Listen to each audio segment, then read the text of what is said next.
ఎవరెవరి వారిల్లా సగ్గు వారి ఇళ్ళ ముచ్చాన గద్దెన ముందు పూజ చేయాలయ మల్లయ్యా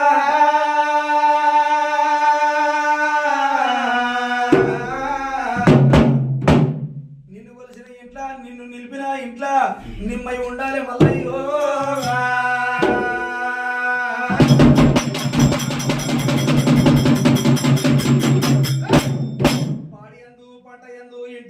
పిల్ల పాపయందు ఆయుర ఆరోగ్యాలతోటి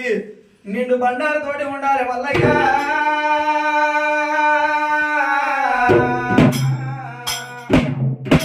కొడుకల పాలు తాగి కుర్చీ మీద కూర్చునేటి మల్లయ్యో